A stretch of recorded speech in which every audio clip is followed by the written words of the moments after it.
Good evening, everybody. Hello, hello. We are back. Yes, after a long, cornerless week of misery and horror and darkness, we've returned to talk about TV shows we watched. Yes. Welcome to another episode of Critique Corner with me, Daniel Parker. And me, DB Fastbinder. And if you are returning, welcome back. If you are new, what we've been doing now for the last few weeks is as DB said, we talk about TV shows and movies that we've watched over the past week, and we also get into a little bit of box office. Uh, Yeah, because the culture war got boring when there's nothing to actually watch. exactly. Yeah, It and it, it, it, it turns into trench warfare where there's no progress made one way or the other. yeah, it gets very what's the word meddling. Yeah. We already have Putin's wild ride giving us another trench war at the moment, so it's Yeah. we only need one of those in this world. Exactly. Yeah. So, but we both watched a couple of new TV shows. One is a new anime, and then the other one is a live action version of an anime. Which, mild spoiler alert, was not complete garbage. Exactly. Yes. And of course that show was One Piece. So, the first thing to know about this is this was from the same production company. Might have even been similar crew, though I don't have confirmation on that, as that aborted live action Cowboy Bebop. Yes. And I had the misfortune of watching that, and it was a disaster to say the least. But it seems like they've learned their lesson. Which is shocking because, like, Netflix live action anime adaptation, that has been the butt of online jokes for nearly a decade now. Yeah. For at least 5 plus years because what's the meme template manga anime Netflix version with the Netflix version being some hypothetical awful thing Right. Yeah. like a picture of a bad cosplay or Right. Yeah. Yeah. And but yeah. So this is a refreshing change of pace. And of course, we only watched the first episode. right, just enough to get a sample. Yeah. And now I tried to watch the anime. I couldn't get into it. Um, My that, experience is that I read the manga for a while back when they had physical editions of Shonen Jump in the US. mm, And then I fell off when I realized that I'd hit a point where I wasn't reading more than half the magazine anymore. uh, yeah. Now in theory, I have access to the entire series on the Shonen Jump app for mobile. But Mm. now, 20 years later, it's hit a point of 1,000 plus chapters. Yeah, and yeah, that is a daunting undertaking. Just like trying to watch the anime is a daunting undertaking because that's like what's 800 episodes. I think it might have even hit 1,000 episodes of the anime because there's a lot of filler in that thing.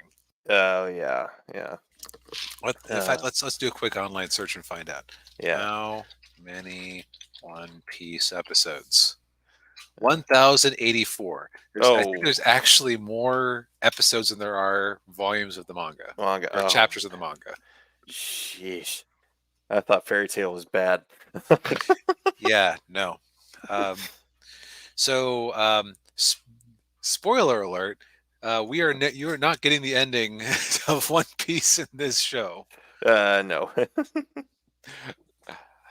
That was actually a funny thing. Is that what seems to have happened with this show is that people who don't usually watch anime are stumbling across this and really enjoying it. Yeah, I know Chris Gore over at Film Threat really likes this show a lot. He's already done one watch through, and he's going to do a second one. Um, yeah, it's pretty amazing to see. to to to bring up one of our to bring up our one and so far only company profiles. Um, I saw a clip on YouTube where one of the whole live VTubers, Maury Calliope, who has actually collaborated with One Piece to release a song for one of their episodes, Oh wow, for one of their arcs. Uh, yeah, it goes to show part of why Whole Live is $1 billion unicorn company. indeed, yeah, wow, She was talking about how one of her fellow streamers, Kiara, had never shown any interest in One Piece, but had been watching the show. And furthermore, because the YouTube algorithm is a relentless machine, it then showed me a clip where she, Kiara, was expressing shock that the show didn't have an ending, or that like the series hadn't ended yet yeah, after she hit the end of the first season. yeah, yeah, That is like the most normie reaction I can think of to running into One Piece. yes, So, but we've been talking around One Piece, the yes, Netflix show. Let's actually talk about the show itself. yes. Yeah, so the show picks up where we meet Luffy. Um, Whatever floats your boat, I Okay, guess. well, I'll call him Luffy. Monkey Luffy, and he's on a boat out in the middle of the water. There was a slight prologue at the beginning with the where The the death pirate. of Gold Roger, the one who put his treasure in the Grand Line. Right. Yes. And then after his hey ninja and Lofi. Okay, Lofi. Luffy, Luffy. Okay, Luffy. All right. like Goofy, which matches the character. Right. Yes. And so, but his death sparks the rise in piracy, and everybody goes off to become pirates so they can find his treasure and find the One Piece. The fools, don't they know that the One Piece is the friends you made along the way? It's not. Yeah. It's actually the mangaka has said on the record that that is not what the One Piece is, because I think that was everyone's guess. Uh, uh, but yeah, so then Luffy is one of those pirates, and he wants to find the One Piece, and he wants to get a ship and a crew. And he sneaks aboard one ship, and then runs into Kobe, who's kind of like Well, he doesn't intentionally sneak aboard the ship. He kind of has to seal himself oh that in a that's barrel so right, he doesn't right. drown. Right, yeah, because his little dinghy of a ship sinks. Yeah. Um, and so then he gets aboard and he meets Kobe, who's basically just a whipping boy for the ship's captain, who's a real awful woman. Now, one kind of spoilery detail I do know about from what I read of it Hmm. is that later on, actually, let's. I will bring that up when we hit the end of this scene. Okay, yeah. So Luffy he tries to get off the ship with Kobe's help, but then he accidentally wakes everybody up, and Luffy basically gets Kobe to kind of stand up for himself against the cat. What was her name? Alveda. Uh, Veda. I forget her name. I'll take that as what it is. Okay. And but then it's during this scene that we learn about Luffy's secret, which is that he can stretch. He's like a more interesting version of Kamala Khan. Yes.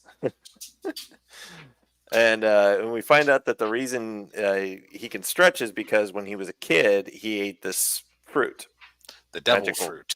devil fruit. Yes, and that's what turned his body into rubber. Yep. And he uses that to casually defeat the crew who have no weapons that are actually designed to hurt somebody who's made of rubber. Right. And he and his new friend, who is not actually a major character in the series, Uh, Yeah, so I always forget his name. Kobe. Kobe, that's it. Mm. Go off in search of adventure. Yes, and then later on we meet a couple of new characters. One is Nami, and she's a thief. And she manages to steal herself a ship, pretending to be a victim of a pirate attack, and Using a fake treasure to lure people in. right, yeah, So she's the sneaky one. yes, and then oh god, what's the guy's name? Zorro, Zorro, Roro Zorro, Roran or Zorro. or Zolo, however, depending on. Yeah, I, Yeah, I forget how they pronounce it in this one. There's been dubs that treat it differently. I think it was Zorro. I remember Zorro because of Zorro. Who is um, a swordsman? right, yeah, and Zorro is a pirate hunter, So and naturally, of course, Luffy wants him on his crew because, that makes sense, right? If you're making a chicken team, you're gonna get your own fox, right? right, exactly, yeah. And so they end up on they end up at this island, and they need to get into this base because the commander of the base has a map to the Grand Line, and that's what Luffy wants, and that's what Nami wants, and so they both break into the base. Of course, Nami pretends to be she steals a uniform of a marine. The Marines who are like the pirate, they fight the pirates, and Part of the world government. right, and she steals his uniform. Of course, she finds the shortest guy she can because she can fit into Yeah. his uniform. And Ninja says Nami, aka Oda's waifu. Who's Uh, Oda's? it's he's the mangaka. Okay. Uh, Funny thing. So Daniel, if you continue on with this adventure, don't expect any romance because there felt like there were initially hints of a romance between Luffy and Nami, but Yeah. at some point he realized that he didn't actually know how to write a good romance, so he backed off, and everybody is just very, very good friends. Okay. So don't bother with that ship. Okay. Yeah.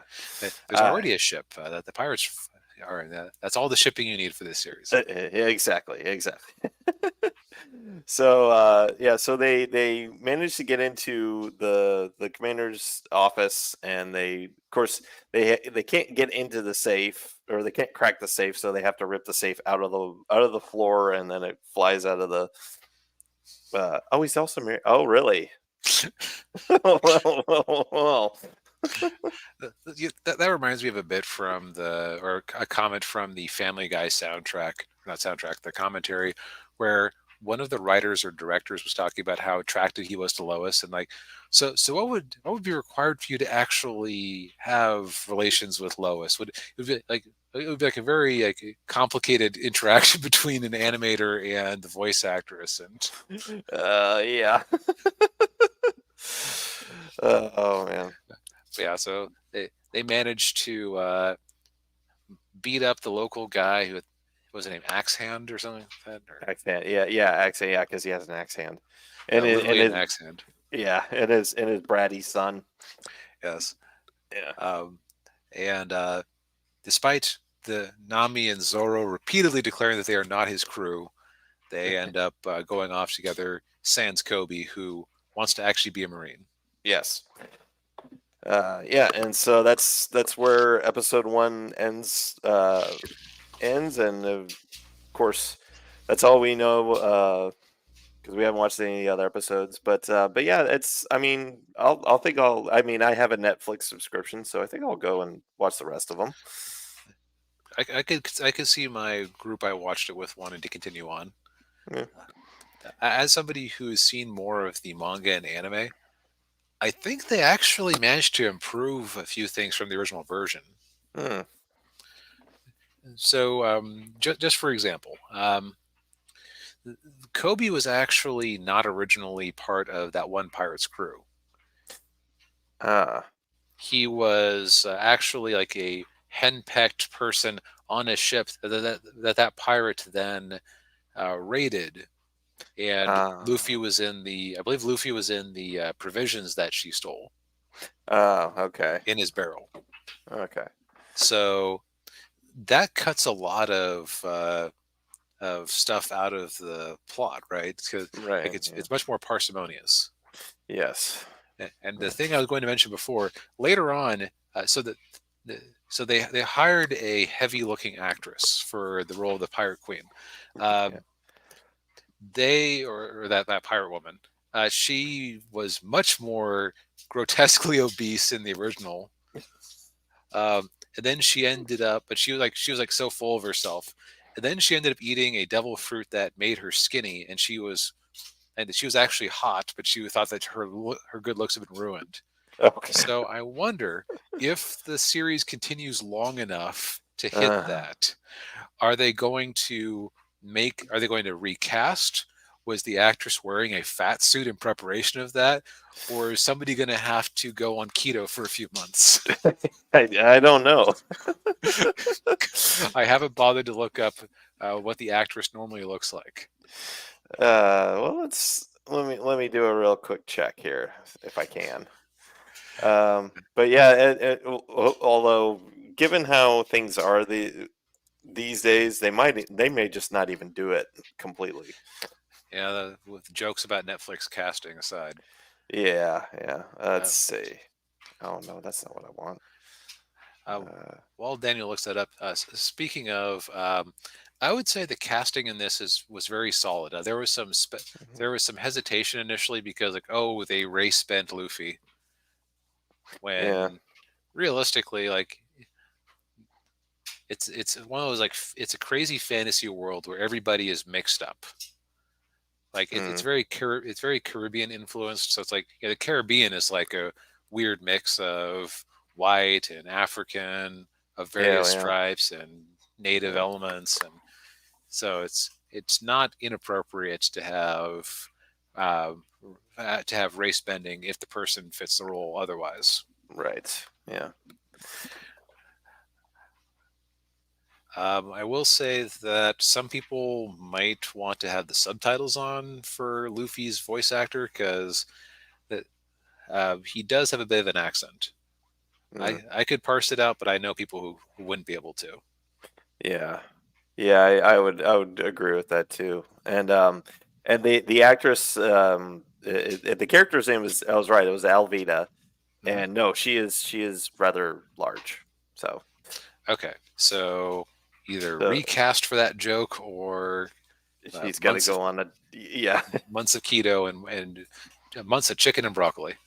Right, yes, and a lot of Pilates. Yeah. Yep. But yeah, I mean, I like the casting too. And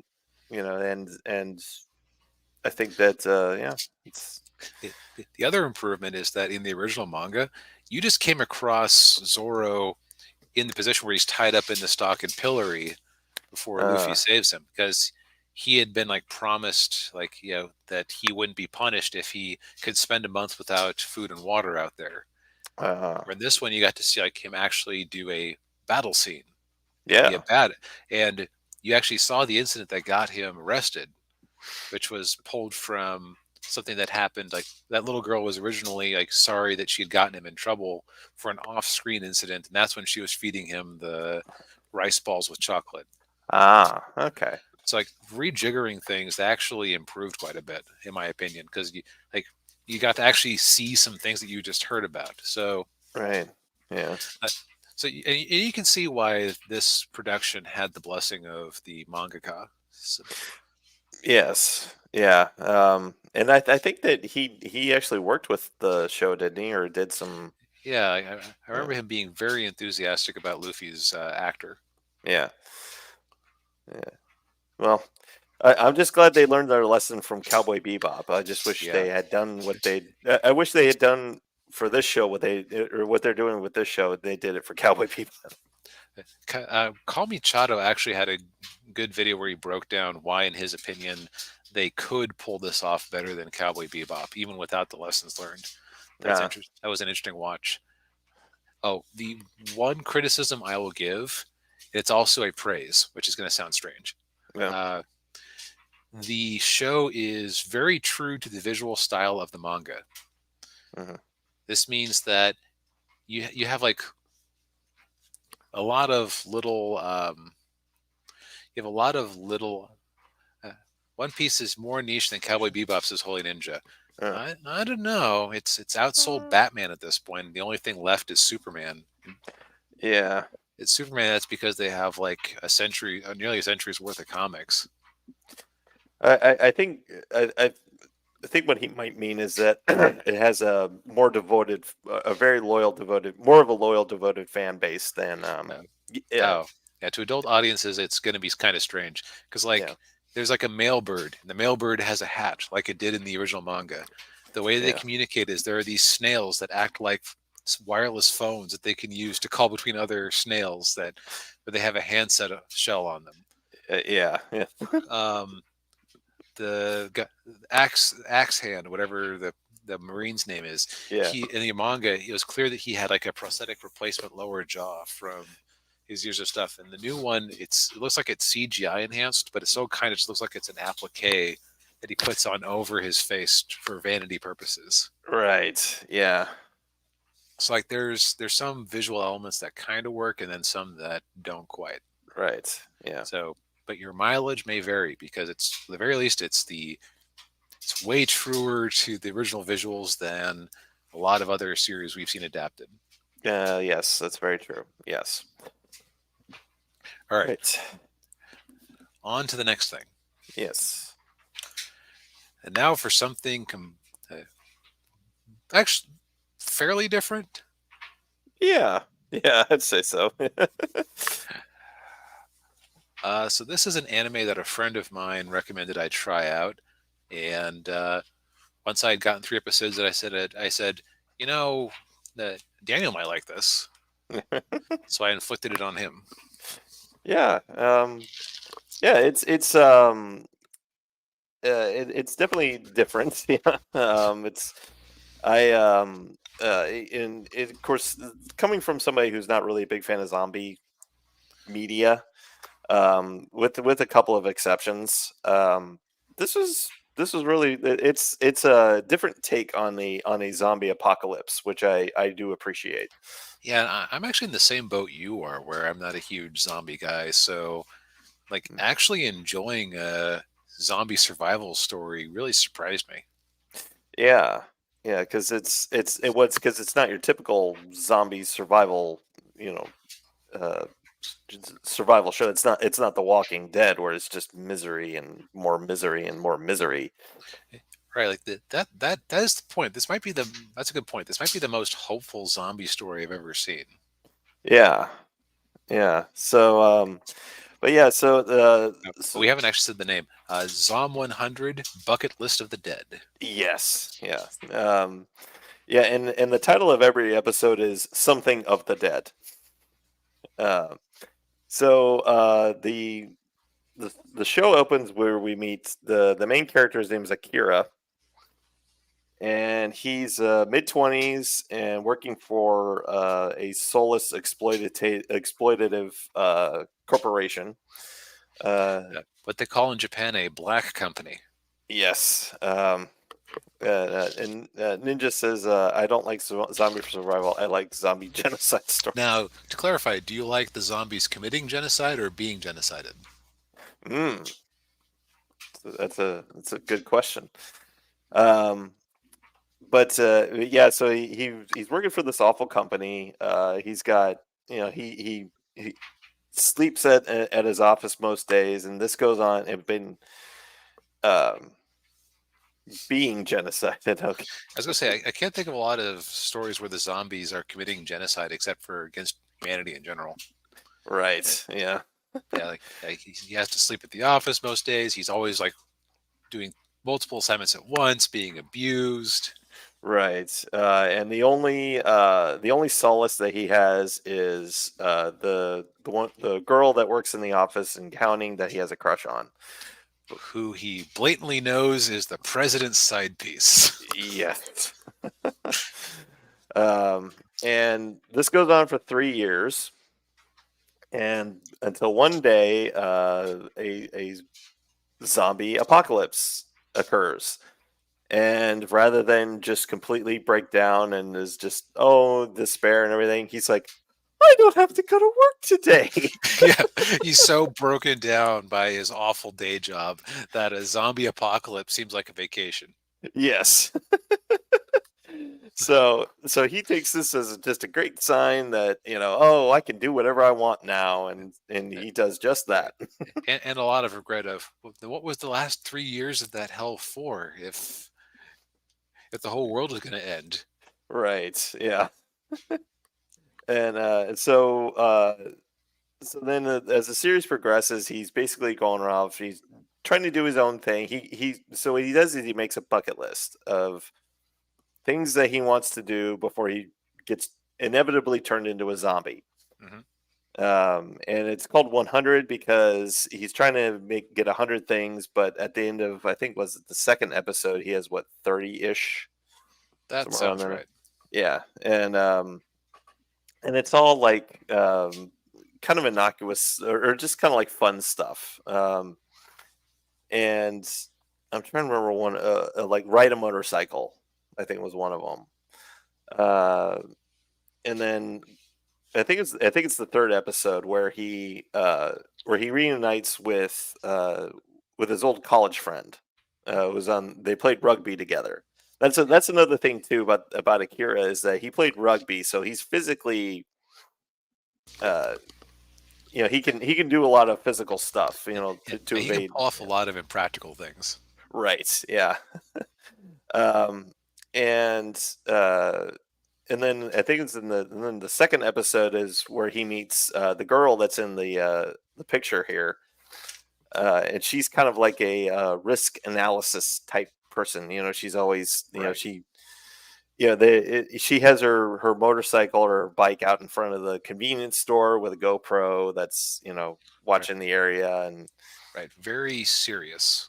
yes, and so yeah, so it's just it's kind of an interesting, little dynamic there because she's taking in this whole thing very seriously, and he's just like, screw it, I'm just gonna do whatever I want and do as Yep. much as I can. I'm having fun.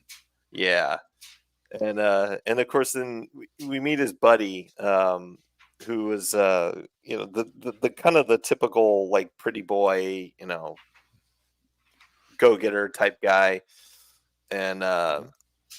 but his whole thing is he wanted to be a stand up comedian, and his shtick is just being naked. Yeah. Which is funny, but yeah. Yeah, That- Um, it's like what I would say about this show, and Daniel, you hit on something that I had I hadn't had the words to articulate, but yeah, this is this is very atypical. And I think it's because that first episode lays such great groundwork for how awful his actual life is. yeah, So you see why he sees this as an adventure. yeah, and it's just yeah, this just goes to show just how awful it is to work for a company like that. The only solace in his life is a zombie apocalypse, and he doesn't have to go to work. Yeah. Um, so as far as like production values, this was animated by it's your Bug Films. I thought I saw a big. I thought it's like a Studio Madhouse one. I thought I saw them in the credits Yeah, because they're usually known for pretty good animation, but this is like the action animation is incredibly smooth. yeah, it is. Yeah, and Ninja asks, so he's not the standard anime protagonist that looks like a twig. Kind of Uh, looks like a twig, but he's yeah, he's lean right, lean muscle. right. Yeah. Um, but yeah, the way and this must be the way that Eastern folks in the East Asia look at zombies is they kind of remind the way they moved and act and everything reminded me of Train to Busan. Um, which I know is a Korean movie, but it's the zombies move kind of very similar. They act in the kind of the World War Z esque kind of Mm, to use a Western example. right, where he has like fast zombies in there. Yeah, yeah, Like they stumble around until they see something they want. yeah, and in yeah, it's pretty obvious too. Like when he's up in his apartment and he kind of looks down and just cause sees them milling around and just but they're not going up to his apartment. It's just um and what else was it? Oh, the other thing that got me was the blood in the show. Yeah, I had thought that like it looks like a multicolored kaleidoscope of paint splatters all over the place. Yeah, and I don't know if that's uh, a censoring choice or if that's just if that was a creative choice. Yeah, Um, I had taken it to be a censorship choice, but looking at this cover here, which is actually from the manga and not the anime, uh, the this makes me wonder if there's like some of that in the original. yeah, probably. Yeah, so it could be just like be like, oh well, that's the blood that the zombies make when you know they get Uh, hit or tr- whatever. They just multiple colors. True, there's no rule saying that zombies have to have red blood. Yeah. So Maybe the virus can turn some of them pink, yeah. or green, or blue. Yeah. Yeah. Um, but yeah, I'm actually I've gotten through 5 episodes so far, and the fifth episode's pretty wild. Then I have something to look forward to. Yeah. I'm on three, All so right. I would say the show passes the 3 episode rule. Yes. It's also still ongoing. You're only 8 episodes have been released so far. So Daniel, you're about to hit the wall there. Oh, okay. Well, I can always wait for the next week for the next episode. Yeah. Yep. Like barbarians. Yes. uh, Uh, yeah, another recommend. yeah. It's currently streaming on Crunchyroll. Yes. Speaking of things that are not streaming on Crunchyroll, Yeah. time for a little box office analysis. And since we are 2 weeks behind, uh, we can talk a little bit about the week that was for September 8th as well as this week. Yes. So The Nun 2 is at the top, which is probably not that surprising considering there isn't really much coming out. No, Equalizer 3 surprised everyone by just kind of plummeting. Hmm. I Like, think everybody who wanted to see that wanted to see it saw it opening weekend, and then and, yes, and down it goes. yeah, The other big release from 2 weeks ago was My Big Fat Greek Wedding 3, which Hmm. I was kind of surprised that they bothered to make one or make another yeah, sequel yeah, because like the creator's been like trying to make these things. I think so. The original was an enormous box office juggernaut. yeah. I think it was like the highest grossing indie movie for a while, wasn't it? That sounds right. I think I remember hearing about that. Um, uh, the numbers puts in the category of delayed sequel, which is funny. Yeah, It's here. Franchise, My Big Fat Greek Wedding. Yeah. So the original came out with a 2002. production budget of 5 million, Yeah, opening weekend of 597,000, and ended its run at 241 million wow. in $2002. Yeah, that's a lot of money back then. Yeah. Yep. Heck, Blue Beetle would love to see that these days. Oh yeah. Then the sequel came out with in 2016. Was it that long of a gap? Sheesh. Yeah, that sounds about And right. Yeah. yeah, 18 million. Uh, only made about 59 million domestically. Mm. And then this new one, they're too cowardly to release a production budget on the numbers, and it opened to a little more than half of what the sequel did. Yeah. There was also a My Big Fat Greek Life TV show in there that did not last long. Yeah, I don't even think it didn't even make it a whole season. Oof, did it get cut off that soon? I Oof. think it did. Yeah, they cut it off after like 10 episodes or something. I say again, oof. Yeah. The other, now I will say that as somebody who grew up in a household that loved rom coms, Hmm. Sandra Bullock is the best girl, and Julia Roberts is the devil, in my opinion. I would agree with that. Yeah. Uh, the original actually has like a soft spot in my heart just because it of some amusing jokes in there about like her out of touch Greek immigrant parents, Uh, especially her yeah. dad. Her dad is a great character. Mm. Like he thinks that Windex is the cure for everything. So like if he sprains his elbow, he'll like have his wrist in a bowl full of Windex to treat it. Oh boy.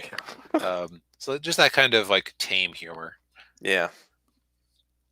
And but I don't know anybody who ever saw the second one, so I can't speak to why they would make a third besides trying to like the original was very much a successful guy gets involved with a girl who he is way out of her league.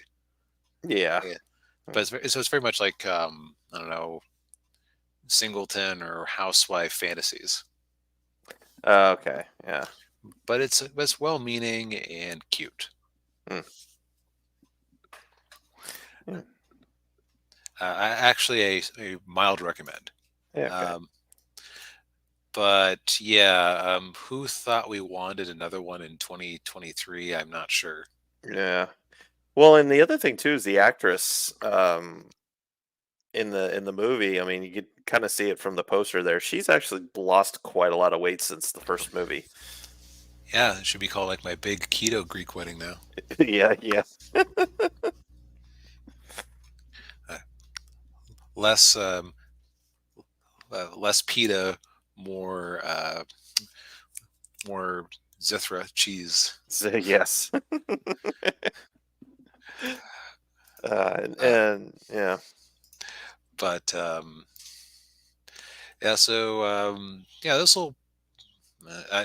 I can't tell you if it would actually be big on streaming or not. This seems like somebody trying to recapture something. Yeah, trying to it's some nostalgia bait there. Yeah. Yep. Um, Now, as far as other winners and losers, Barbie's Barbie is, still top five. Yeah. yeah, at least it was 2 weeks ago. We'll see in a moment. Yeah. Blue Beetle, oof. Mm, Like I think I said like, originally I was very upset that this movie didn't do better. Now I'm kind of downgraded it to, I see why. yeah.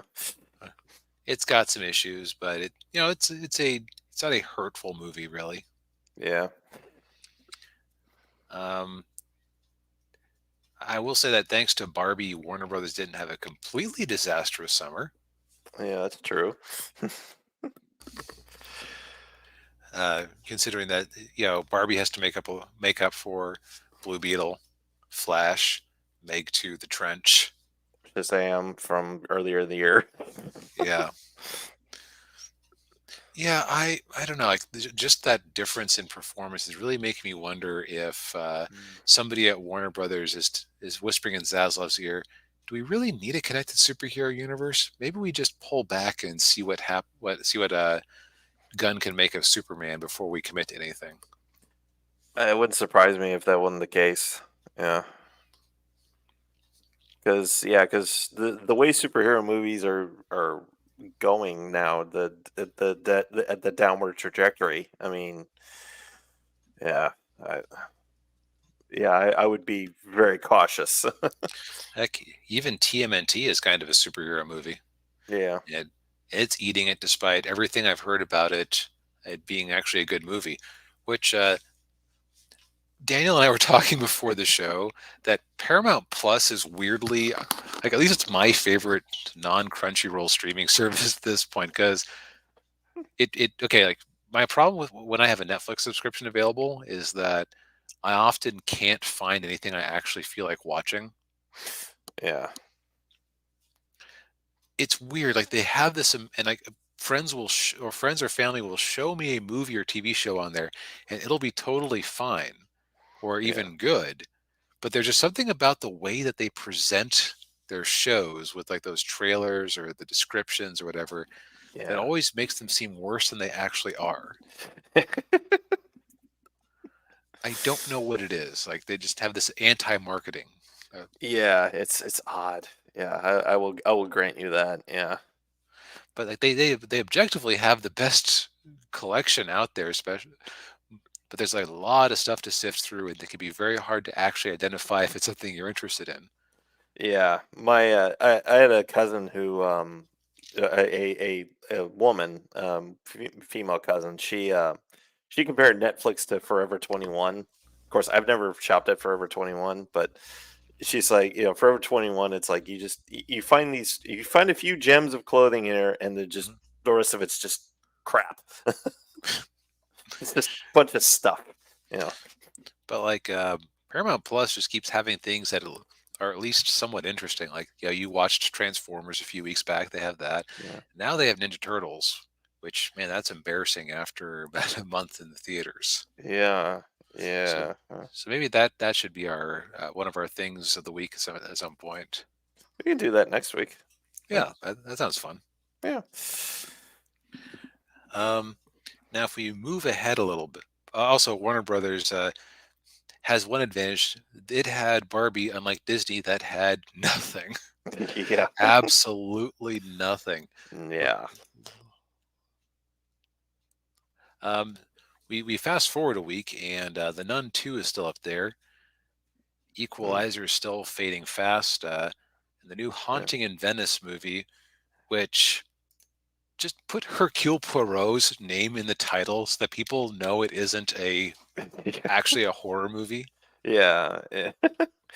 Yeah, and speaking of that, Ninja says, crossing his fingers on Haunting of Venice. He says he saw it opening weekend. It was very good, 100 times better than Death on the Nile. Well, that's good because Death on the Nile was awful. Did you actually Um, see it? yeah, I watched it on. He said not as good as Morgan. Okay, not as good as Orient Express, but yeah, Death on the Nile was. I watched it on Max. It was god awful. I haven't seen either of those, so now I know, though, if I do give them a shot, to skip the middle one, because Yeah. most people now who have had that opinion Oh yeah. Yeah. I've talked It's to. yeah. Um, but yeah, like, if you looked at this and like, let's say that you didn't know what a Hercule Poirot was because you just missed that those other two movies existed. Yeah. You would have no idea what the movie was actually about just looking at this poster. The bad No, poster. you would think it was like a haunted house movie. Yeah, bad, bad, bad. Call it Hercule Poirot in A Haunting in Venice, or Yeah. A Haunting in Venice, a Hercule Poirot mystery. Yes. Yeah. What I really pulled this up to look at, though, is I was curious how it compared to the Death of the Nile's opening weekend, and it beat it from last year. Yeah. God, Death on the Nile had a $90 million budget. I wouldn't have guessed that watching that movie. This it had some of the cheapest CGI I have ever seen, and You that's saying know, something. well, Holy Ninja says the title makes sense, and yeah, I mean, it Oh, yeah. it does, since it involves a mystery with a seance. I'm just saying that if you're putting it out vaguely in Halloween season, you might Mhm. have some confusion about what the movie actually is. Yeah. Yeah.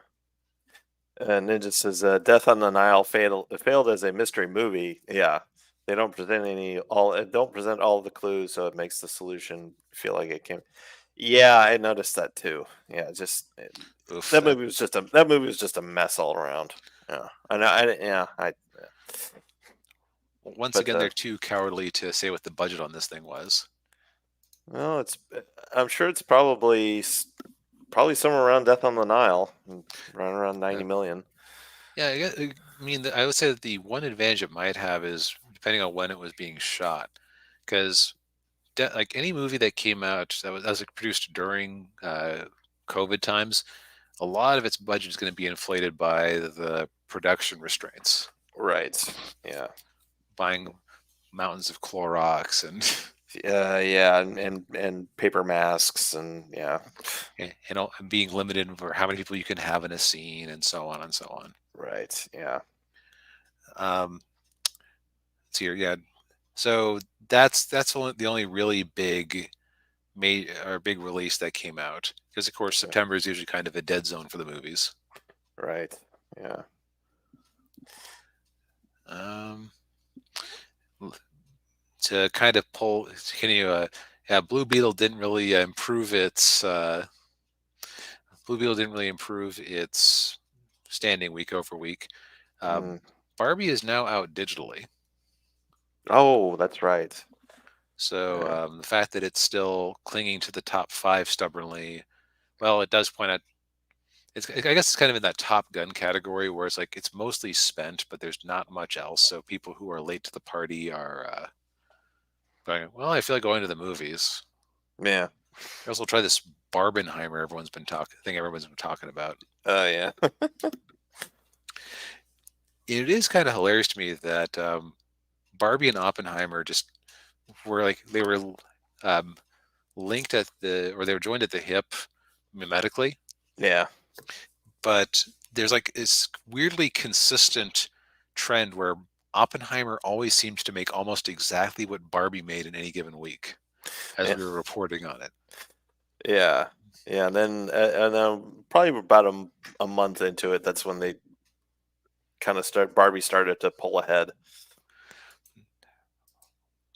Let's see. So, well, I think that like that sort of vaguely like, well, you know what? Let's just pull it up because there isn't a whole lot of other interest. Yeah. Oh, That's. also, Strays is already on digital. It was I was getting ads in my email 2 weeks after it came out. Oh, jeez. I've just heard it's awful. Like, Yeah.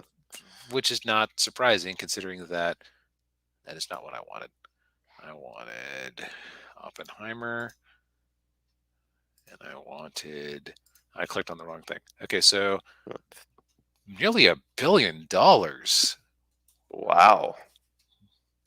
That is big overseas. Wow. Like, Okay. The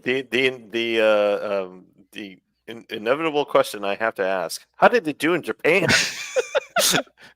let's find out. Um, uh, the cowards don't actually list Japan as a market. it might not. You know what? They might not have gotten a Japanese release. Yeah. Either way, it seems to have bombed there. Oh, but ooh, we're over 21 years. It's now funny. yeah, yes, All right. But yeah, the biggest market. Okay, so China is a pretty big market. yeah. The UK is like the biggest one. Germany, France. Yeah, like this seems like a South Korea. Hmm. I did hear people saying unofficially that there were certain scenes of certain uses of the technology that the South Korean crowds would literally cheered for. Don't have confirmation on that, but I saw some people saying it. Uh, But yet that really shocked me that that it yeah, was that big overseas. Because if yeah. we compare it to its sister movie, it's not as far behind as I was expecting. No, that's pretty Uh, amazing. Although the U.S. box office is like, yeah, 319 versus 626, almost exactly half of Barbie, and Wow. it just kept that ratio the whole time. It's weird. Yeah, that is strange. God. You don't usually see things in lockstep like that. No, no, it could be very well be just because there was nothing else out to see really that was anybody wanted to see. Yeah, and I guess it tells you that the audience for a sort of crowd pleasing popcorn movie is about half, or is about double the audience for an R-rated 3-hour historical drama. Yes. I would totally believe that. Yeah. Yeah, me too. But yeah, like part of why we've been talking about doing more reviews and less news. And boy, there's been some juicy news lately. But go watch your Clownfish TV or Valiant Renegade for that, uh, Right. Yeah. uh, because they'll give you a good breakdown of all the dumb crap Disney's been doing. Oh yeah. Yeah. Yeah. Valiant. Uh, I'm sure he'll appreciate us promoting it. But yeah, Valiant Renegade did a video not too long ago talking about the actual cost of the Star Wars movies. Yeah. Yeah. Um, also apparently the Marvels may have cost 300 million instead of the 125 they're claiming everywhere. Oh. Jeez. Yeah. Oof. Oof. Yeah, Ninja, they cost more? Yeah. Oh, yeah, if he's talking the Star Wars movies, yeah. So to kind of just like this is the type of thing that Valiant Renegade has brought to people's attention. And it's Mhm. interesting with these YouTube conversations how a new player shows up and suddenly the conversation gets elevated and changed. Yeah. Like comics YouTube suddenly like once Comics Perch showed up, who actually had been a comic retailer, suddenly a lot of like I noticed a lot of myths that had been going around about certain things went away. Yeah. Valiant Renegade was a similar shot in the arm for us armchair YouTube critics, Yeah. because among other things, he clued us all into the fact that for these movies where they film part of it in the UK, to get the tax credits, they have to actually report what the actual budget of the movie was. Yes. Yeah. Yeah, we saw that with Doctor Strange 2, Hmm. and then the Avengers Infinity War and Endgame, which those those movies did not combine cost 700 million. Yeah, it was kind of nuts. Yeah. And then the Star Wars movies was the same thing. Yeah.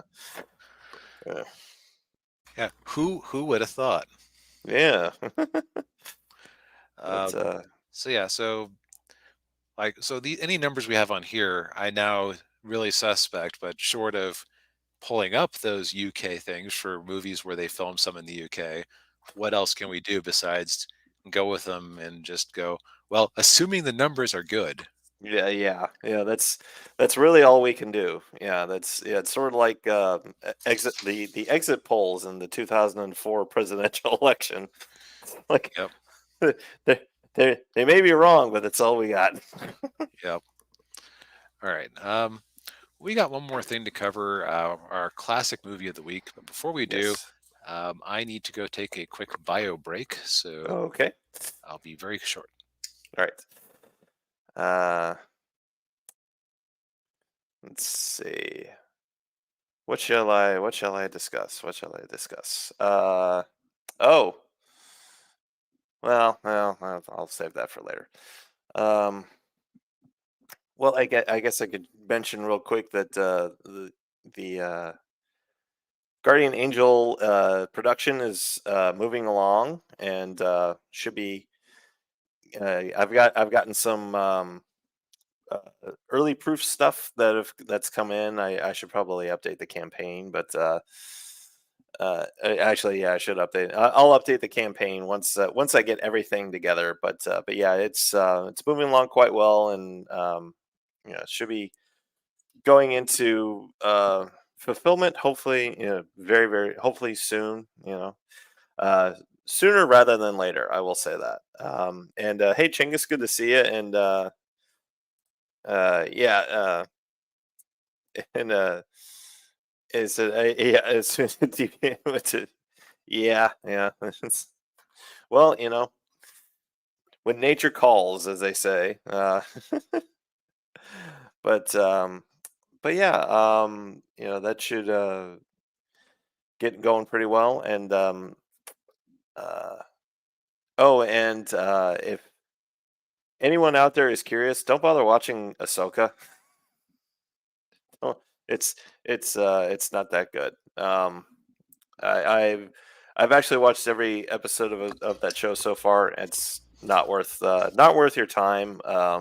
Especially this last episode with Grand Admiral Dad Bod Thrawn. Oh, you're talking about that show. Yeah, yeah. So, okay, so you know what?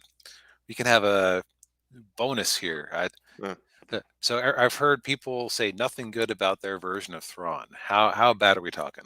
Oh, it's bad. Yeah, it's so they got Lars Mikkelsen to play him, and he voiced the character in Rebels, but the problem is he doesn't look anything like Rebels, like it did in Rebels, and he's just um he's not his appearance was very underwhelming, and spoiler, uh Sabine actually she reunites with Ezra, and it's very underwhelming. Oh, Yeah. uh which that's like the thing people would care about. Yeah, and that's the thing that there was kind of all building towards, and it was just like, man, Man, they really should have just sounds like they really should have just made a cartoon because that sounds like that would have fixed a lot of the issues. yeah, yeah, they really should have. It's but and Ninja says he's watched almost every James Bond film now. Wow, that's impressive. Uh, No Time to Die is the final one. Oh, Uh, I mean, that I guess it's an appropriate place to stop yeah, for it it to is. in the uh, title and everything. yeah, but yeah, yeah. Chinggis says I haven't seen Ahsoka, but why does Thrawn look like him? I don't It's all the colloidal silver know. Yes, turned to skin blue. yeah. All right. Yeah, but on to our classic review of the week. Yes. This week we have The Shootist, starring John Wayne and Opie. Yes. Uh, Daniel, tell your story.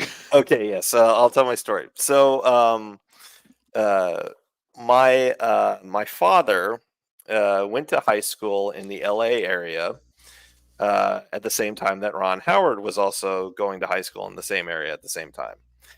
And my dad was on his high school basketball team. Ron Howard was on his high school basketball team. And my dad's high school was hosting like a basketball tournament. That were kind of like on, it was a neutral site between Ron Howard's school and then whoever they were playing. And my dad was working the game as a volunteer, and he went into the men's locker room, uh, and Ron Howard was in there changing, and my dad just kind of left him alone, didn't really say anything to him.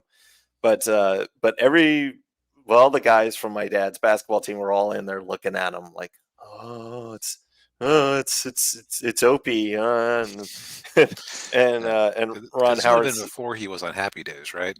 Yes, it was before Happy Days. Yeah. And Ron Howard tells him, "Hey, you guys can talk to me, just don't call me Opie." Uh, and Ninja asks because the trend with our classic movies is it's movies that are on my mind because of a meme or something. Uh, there actually isn't a meme per se, so much as there's an interesting story behind this movie. Yeah, It's very much a case of I believe this was an original screenplay that rather than being based on a book, though I could be mistaken there. I think it was based on a book. Okay, then it might be the most on the nose casting Hmm. ever because at the it's a movie that's been in my head for a long time just because I saw a clip of it on it was like a Channel show about nuclear testing that mentioned that John Wayne got cancer filming the movie Genghis Khan. Yeah, That where they were filming. Oh, first off, casting him as Genghis Khan was another example of why race bending in casting is often a bad idea. yes. Because by all accounts I've ever heard, it was an awful movie. You Hmm. because well, I'm here to pillage China, Pilgrim. because like he still sounded like himself. Oh yeah. My borders are gonna go from Korea all the way to Poland. But uh,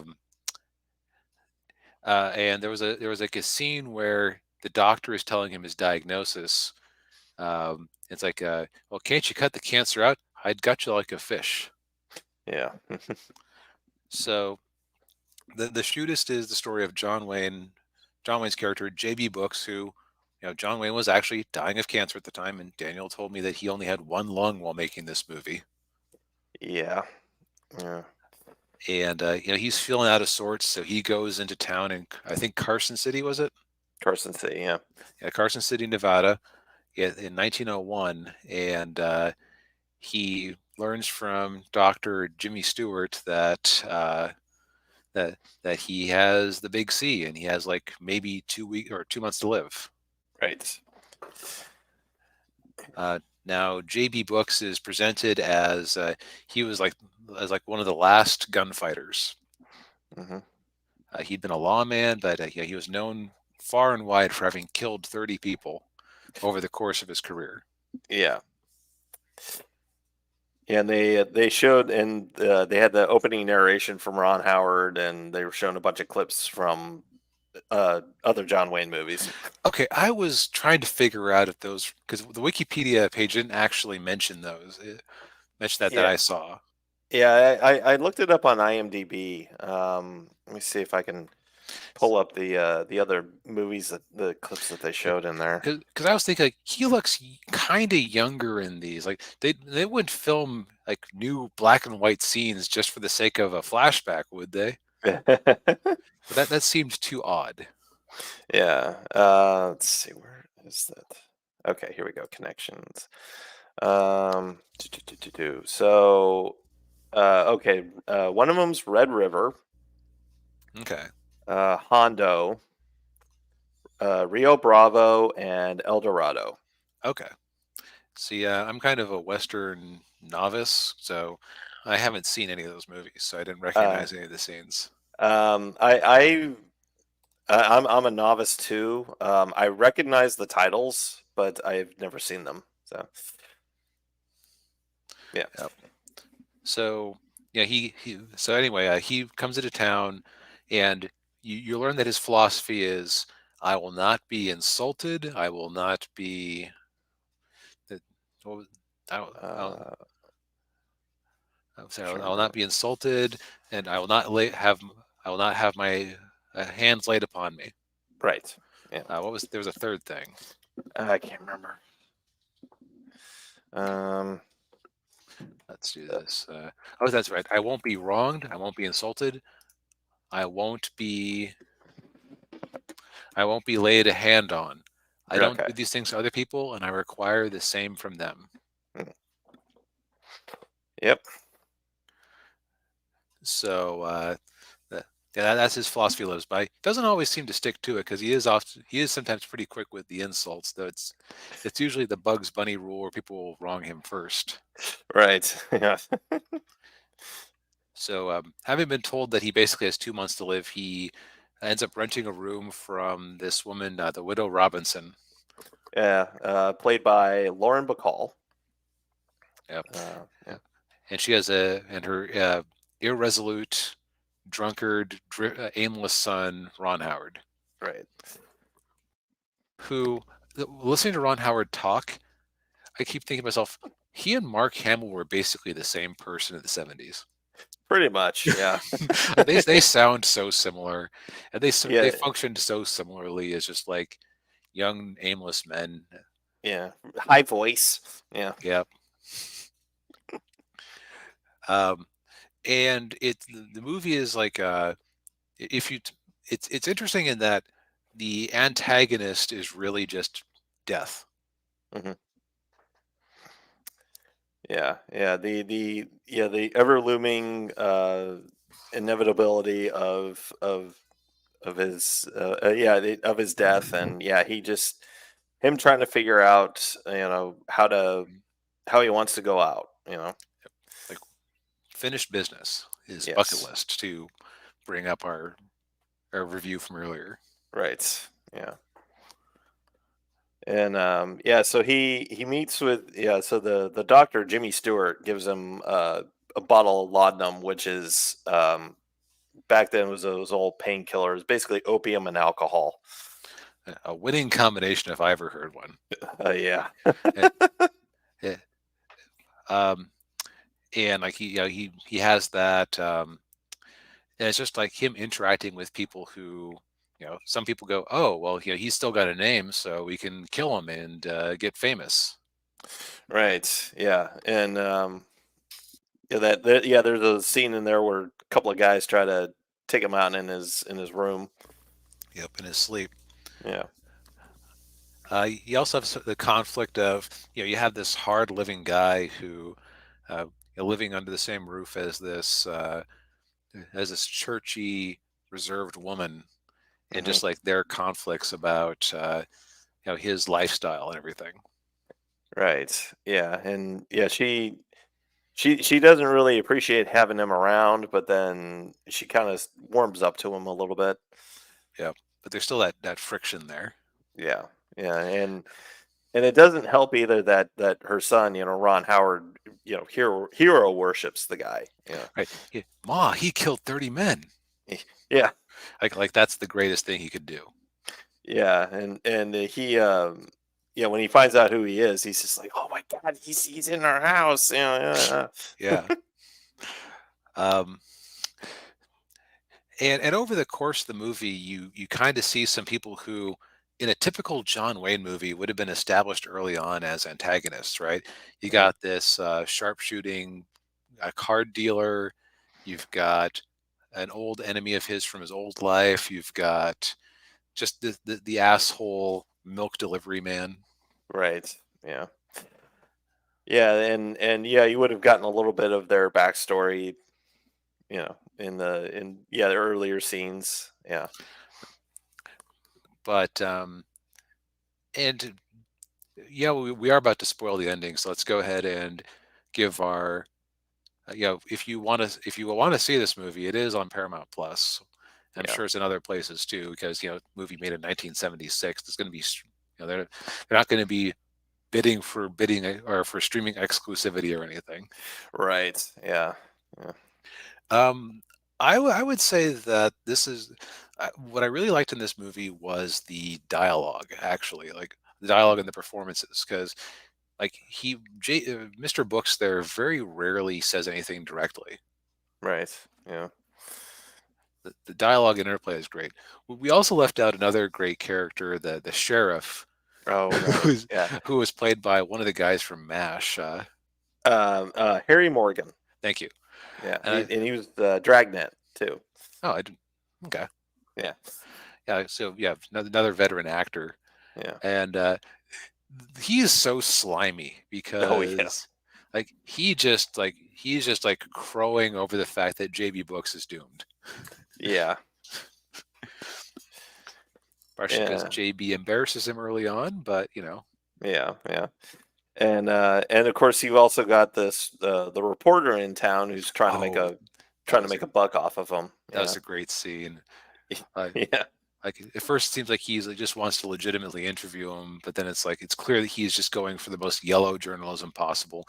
And, first Uh, we'll go through the history, then your psychology. Like, were you a born killer or were you forced into it? Like, yeah. were you a psychopath the whole time? Oh, yeah. And he gets his comeuppance. Oh, yeah. Yeah. Great scene. Yeah. Yeah. Uh, so it's like, it's just John Wayne being John Wayne. Yeah. All I Because John Wayne didn't really play a super wide variety of characters from what I've seen him in. No, he's usually playing the same guy. But JB might be like one of the more morally complex ones I've seen in the movies I've seen him in. I would say so. Yeah. Um, and I remember I actually mentioned this that we were going to be talking about this movie with my parents, and my dad said this was probably John Wayne's best performance of any of his movies. Yeah, because when you have one lung and you have the big C, Hmm. you're not going to be able to rely on action or anything like that. Right. Yeah. There were a few scenes where I, especially knowing now about the one lung thing, it's like, oh, he wasn't having to act very hard that he was tired after doing that. Oh yeah. Or the other scenes where he's trying to catch his breath. Yeah. Yeah. Um, Also, props to Jimmy Stewart as the doctor. Like the scene where he describes the like what the prognosis actually is was kind of like he's presented as just a nice man who isn't good at delivering the bad news about people, Yeah. about the grim news, and the way he does it is just kind of haunting. Yeah. And it fits Jimmy Stewart perfectly because that's who we want for a role like that. And apparently John Wayne specifically requested Jimmy Stewart for that Hmm. role. So Well, good choice. yeah. Like everyone is well cast in this one. Oh yeah. Yeah. And the real quick mention, the director of the movie was Don Siegel, who directed Dirty Harry. Oh, okay. Yeah. So So to tie it to something I've seen recently. yes. All right, so classic movie, go watch it. I think that it's probably a rare Western where you'd enjoy it, even if you don't enjoy Westerns. Oh, Yeah, I would agree with that. Yeah. before we get into it, I will say, being set in 1901 was interesting because, like, they were bragging about how the town was being modernized. They were electrified. We're going to have the streetcar electric by in a year. Yeah. We have we have telephones. Dry cleaning. Yeah. Yeah, there's like a big deal in one scene about how this new dry cleaning process. Yeah. So it's very interesting to see this little slice of history where it's like very much clear that JB is like a dinosaur. Yeah. Yeah, Um, he's yeah, sorry. and I would say I enjoy the set dressings where like there's modern technology, but there's like a twist where it isn't as convenient. Right. Yeah. Like one scene at a saloon, they're turning the fans on, and there isn't like a switch on the wall. You have this long pole with two forks that you have to stick up into the mechanism and turn it to turn it on. Yeah. Yeah, yeah, not very, yeah, like you said, not very convenient. Yeah. So it's just very interesting to see like all these, just from like a engineering perspective, how they would go about solving some of these problems. Yeah, indeed. Yeah. All right, now that I've uh, blown a perfectly good transition, go see this movie. If you don't mind having this movie spoiled, stick around. Yes. So clearly, this movie was not going to end with JB Books. Uh, oh, geez, JB, my prognosis was totally wrong. You got 3 years left. Go marry the widow Robinson and Yeah. and be happy. Yeah. That was not good. That was not in the cards. That was not this Mm, sort of movie. no, no, no. Yeah, no, this wasn't going to have a real happy ending. No. Yeah. Um, so the last scene of the movie, JB has basically settled all of his accounts. And Hmm. he's checked off his bucket list. Yes. And the scumbag sheriff has arranged to have a man released from prison and to just look the other way while JB and these three men occupy the same bar together at the same time, knowing like there's one guy who has a grudge for them from the old days. There's Yeah. the sharpshooter or the card dealer who wants Yeah. to get the reputational Hmm. bonus. I think the milk guy is just a cantankerous asshole who wanted to try to get out of prison. Pretty much. Yeah. Like he had the weakest motive of them all. Yeah. Yeah. And so, JB goes into this bar with these three men glaring at him. Hmm. And, JB sits down, has a nice belt of whiskey, and then the Yeah. shooting starts. Yeah. Yeah, and so yeah, he gets one of them. He gets the milk guy first, and then I think that's right. The milk guy first, Yeah, the and milk then guy goes first. Like milk guy. I don't Yeah, think he even gets he got a couple of shots off, but they were wild. What went way wide. So right. Yeah, and then he gets the guy from his past. Although he takes a couple of shots in the shoulder. yeah, that there was a cool bit there where the guy was using. It looked like the guy was successfully using a table as a shield as he advanced on him.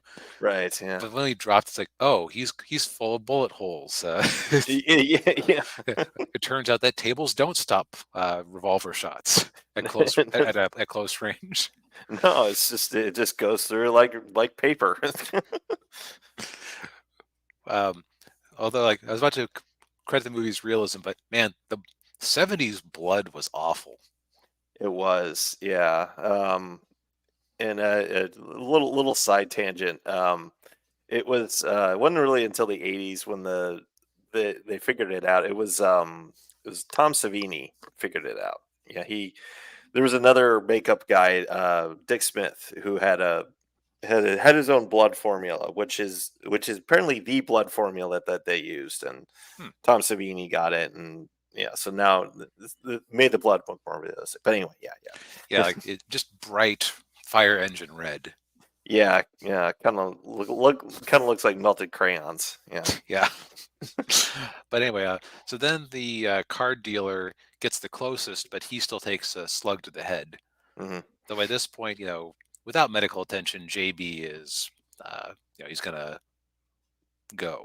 yeah, Um, but then, but then the barkeep, out of the blue, shows up and just plugs him twice in the back with his shotgun. yeah. Which yeah, that just came out of nowhere. Yeah, I wasn't expecting that at all. No, I tried to like sort out what was going on, and it could be that there was an understanding with the sheriff that this was going to be done. hmm Uh, it could be that, well, the card shark was one of his saloon's biggest draws, so could have been Yeah, avenging him. yeah. They didn't establish why the bartender would have a barkeep would have a motive to do that, but yeah, Or it could just be, hey, you started, a shootout started in my place, I'm ending it.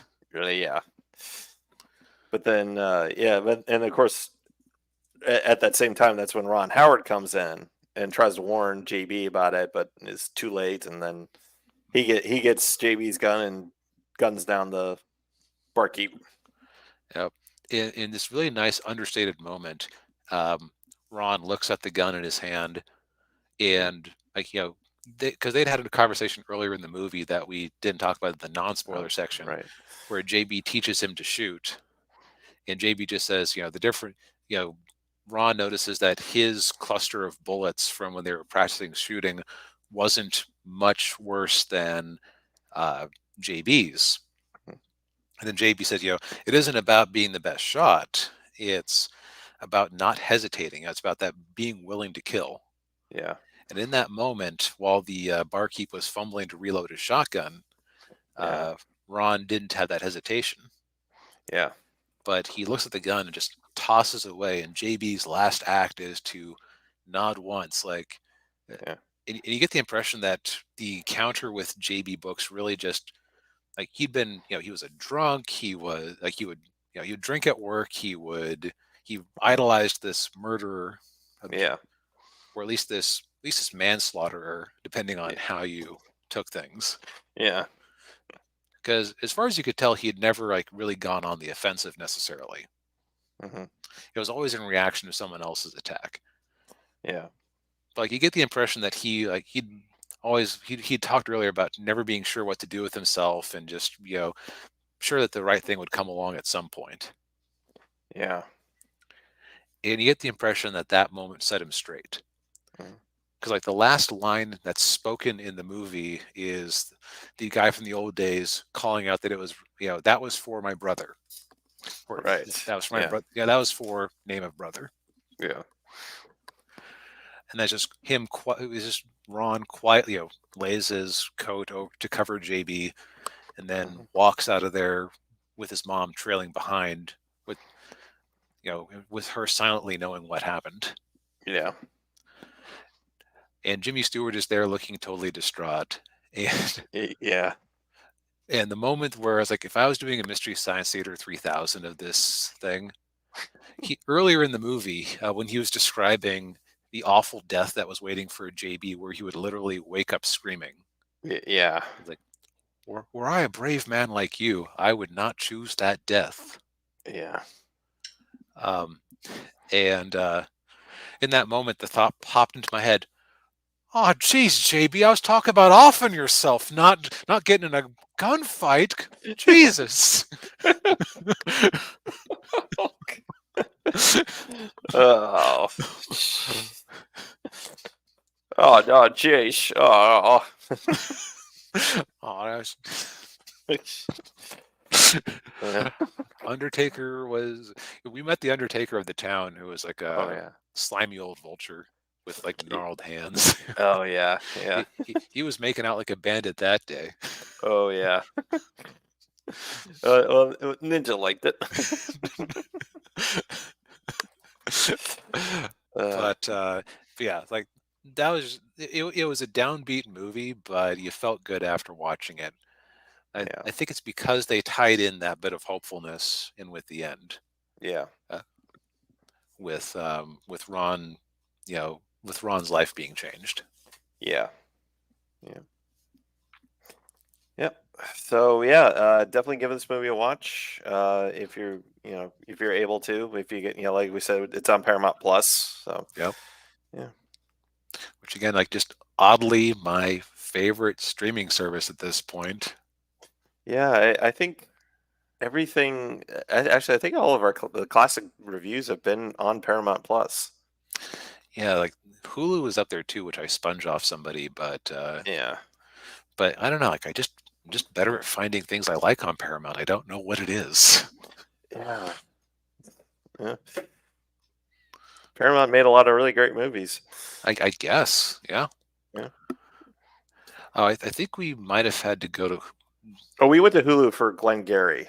That's That's right. right. That's right. Because Yeah. that was well, I forget who made that one. It wasn't Paramount though. No, it might have been Universal Hmm. or 20. No, I think it was 20th Century. Yeah, that maybe it was a Fox, not Searchlight. That's bothering me. One sec. Okay. And Gary Glenn Ross. Uh, it was New Line Cinema, which is Oh, part okay. of Warner Brothers Warner Brothers. Okay. through That's through indirect means apparently, or something. yeah, yeah. It's always complicated to talk about corporate ownership, but all right, Yes. yeah, Yeah. go watch The Shootist. Yes. It's dour, but it's funny in places, it's exciting in places, and it has a great payoff. As much as Yes. my stupid, sarcastic brain immediately wanted to ruin it. Yeah. Yeah, and yes, I would agree. Yeah, and it's a nice fitting swan song for John Wayne. Yep, this was his last movie. He made it 3 years past this, but I just think, yeah, what else could he have done to say goodbye to the world? Yeah. Yeah. Yeah. Indeed. Well, I think we have exhausted all of our reviews for tonight. Yep. Which just goes to show that we add two new things and an old thing. As much as people want to blackpill themselves about the culture or media or whatever, there's always good stuff out there to find. You just gotta maybe look in. Maybe you're not looking at the Netflix trending, with the exception of One Piece. Exactly. Yeah. Yeah. There are some great stuff out there from the past that is worth going back and giving it a look. So, Yep. yeah. All right. Well, thank you everybody for tuning in. We Yep. appreciate it as always. Hit that like button, subscribe to the channel if you haven't already. Hit the bell for notifications, and we'll see you next week. Bye, everyone. Bye.